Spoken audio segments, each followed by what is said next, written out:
Hello everyone, welcome towards my channel Bansal's word for mathematics. बच्चे आप लोगों का सबका स्वागत है। तो आज जो हम यहाँ पे केस स्टडीज में काम करने जा रहे हैं, that is really going to be very very important and that is something connected with your tangents part. तो आपको यहाँ पे क्या दिया है, people of village want to construct a road. Okay, एक रोड को बनाया जाना है यहाँ पे, ठीक है, near to the circular village. तो ये रोड है हमारे पास यहाँ पे, लेट इट बी लाइक, ये मेरे पास यहाँ पे रनिंग रोड है, ये एक सर्कुलर विलेज है आपके पास। तो जो वहाँ के बाशिंदे हैं, जो वहाँ पे रहना चाहते हैं, ठीक है, जो वहाँ पे रहते हैं, वो वहाँ पे क्या करना चाहते हैं, एक रोड बनाना चाहते हैं। जो रोड है it can't pass through village, okay, as clearly shown, ये आपके विलेज के थ्रू नहीं पास कर सकती road, but people want it should be at minimum distance from the centre of the village. ठीक है, तो हम इस सिचुएशन को कुछ ऐसे देख लेते हैं। मान लो ये मेरे पास में यहाँ पे ये जो सर्कुलर विलेज है, ये यहाँ पे मैंने फिलहाल के लिए इसको यहाँ पे शो कर दिया। अब चलते हैं आगे, ठीक है। तो दैट इज योर विलेज फिलहाल के लिए जो हम यहाँ पे अजम्पशन करके चल रहे हैं, ये सर्कल आपके पास वहां पे उस विलेज को रिप्रेजेंट करता है। नाउ सपोज जो रोड है बिगिंस फ्रॉम पॉइंट ओ।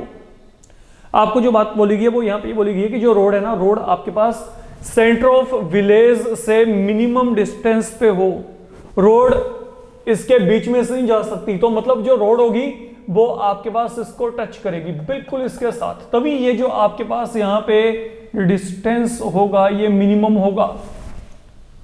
ठीक है, तो मतलब रोड बिल्कुल इसके एज पे है, that is the only possibility. पहली बात तो आपको इसको समझ के चलना पड़ेगा। एनी हाउ, अब आपको यहां पे क्या दिया है, suppose road begins from point O. Road का शुरुआत हुआ कहीं से, मान लो ये रोड है आपके पास, यहां से ये कहीं पॉइंट ओ से शुरू हो रही है, और which is outside the circular village. जो पॉइंट आपके पास यहां पे क्या है, सर्कुलर विलेज, ये जो सर्कुलर विलेज है इससे बाहर है, there is a point O, okay, lying outside the circular village, okay. And अब आपके पास यहां पे क्या है, suppose road begins from point O which is outside circular village and touches the boundary of village at point A, at point A। तो मान लो ये यहां पर जो बाउंड्री है, बाउंड्री ऑफ विलेज को पॉइंट A पे टच करता है road, and it is given such that OA की वैल्यू यहां पे क्या है, 20 centimetre. Also if C is the centre of village, okay, see आपको सेंटर ऑफ विलेज दिया गया है, then you are given that OC का लेंथ यहाँ पे क्या है, 25 सेंटीमीटर है। तो दिस इज योर OC, ये 25 सेंटीमीटर आपको दिया गया है। तो you have to check what is this minimum possible length, what is this length AC here. तो यहां पे क्या होगा, नाउ ये जो रोड है, दिस रोड, ओके, अगर मैं इसको बड़े माइन्यूटली चेक करके चलूं, अब इसको सोचो कि एक लाइन है and that is touching, ये देखो road is touching village, mean this line is touching circle, तो that will become a tangent। ये मेरे पास यहाँ पे point of contact, यहाँ पे center, तो ये point of contact, ये center। तो आपको पता है कि ये जो line segment होता है ये हमेशा आपके पास जो radius है, okay, this is going to be perpendicular to what, tangent, and that is something I need to calculate। मेरे को यहाँ पे रेडियस निकालना एक तरीके से, I need to get length AC here. आप यहाँ पे पाइथागोरस थ्योरम लगाएंगे तो R स्क्वायर की वैल्यू क्या आएगी, that will turn out to equal to OC square minus OA square. अब OC का वैल्यू यहाँ पे क्या है, 25 स्क्वायर है, OA का वैल्यू यहाँ पे क्या है, 20 स्क्वायर है। आप यहाँ पे सोल्व करेंगे, ये 625 यहाँ पे 400 सब्ट्रैक्टेड, तो R value will turn out to equal to 15 centimetre in all. तो मतलब ये मेरे पास यहाँ पे 15 सेंटीमीटर आ रहा है। आगे हमारे पास क्या है, we have to get area triangle OAC। OAC का एरिया निकालना है आपने। तो अगर आप OAC का एरिया निकालना चाहते हैं, that is right angle triangle, और किसी भी राइट एंगल ट्रायंगल के लिए area you know half into base into height. तो ये हो गया इसका बेस, ये मान लो यहाँ पे इसका हाइट है, तो ये क्या गया, half into 20, and then R value I am getting here, that is 15। तो अगर आप यहाँ पे सोल्व करेंगे, I will be ending with 150 square centimetre. ठीक है, तो ये मेरे पास यहाँ पे क्या आएगा, ये ये मेरे पास यहाँ पे 150 स्क्वायर सेंटीमीटर आ जाएगा। That is something you should be having with you. Fine, then जो आपके पास यहाँ पे अगला काम है, now listen what I am saying here. वैसे जो ये प्रॉब्लम है, ये प्रॉब्लम अगर मैं इसको प्रैक्टिकली चेक करके चलता हूँ तो ये थोड़ा सा वैलिड नहीं है, क्योंकि ये सेंटीमीटर्स में चल रहा है। या आप इस तरीके से ट्रीट करके चलिए कि जो आपको यहाँ पे दिया गया प्रॉब्लम, ठीक है, एक मॉडल टाइप है आपके पास, ठीक है, जहाँ पे हम वर्कआउट करके चल रहे हैं। अदरवाइज ये जो डायमेंशन है they should be given something like in kilometres, okay. Metre भी थोड़ा बहुत अप्रोप्रिएट हो सकता है, लेकिन किलोमीटर आपके पास यहाँ पे ज़्यादा अप्रोप्रिएट यूनिट रहेगा।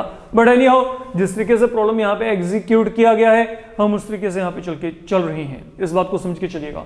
तो जो मेरे पास यहाँ पे एरिया है वो मेरे पास यहाँ पे 150 स्क्वायर सेंटीमीटर आ रहा है, इस बात को आपने देख के चलना है।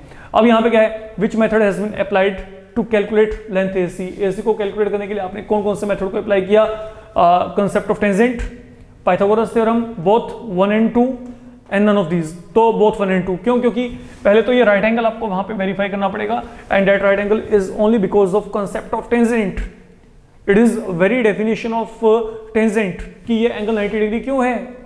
तो पहले टेंजेंट का कंसेप्ट एंड देन पाइथागोरस। तो आपका जो आंसर है that will turn out to be equal to both 1 and 2। ये दोनों के दोनों आपके ऑप्शन यहाँ पे एक्यूरेट हैं, आपको दोनों को यहाँ पे यस कह के चलना पड़ेगा। Fine, then if we draw two tangents at end points of a diameter, then they are going to be perpendicular, they intersect, they are coincident and then they are parallel। देखिए मैं आपको यहाँ पे कहता हूँ कि मेरे को यहाँ पे कोई भी एक सर्कल दिया गया, fine, and there is a diameter.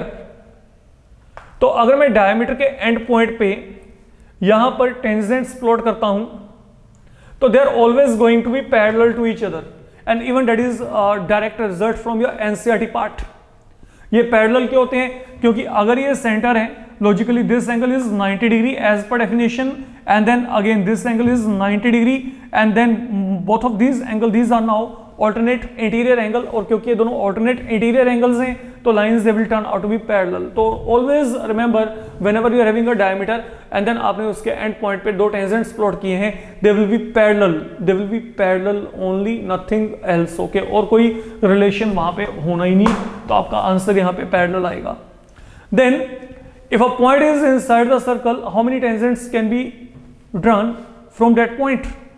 अब अगर कोई पॉइंट सर्कल के अंदर है तो मैं अगर कहता हूं कि आप इस पॉइंट से सर्कल पे टेंजेंट प्लॉट करिए, ये बड़ा ही एक आपके पास यहाँ पे ऑकवर्ड सा क्वेश्चन है, आई कैन सिलेक्ट इट, क्योंकि ऐसा कोई पॉसिबिलिटी नहीं बनता।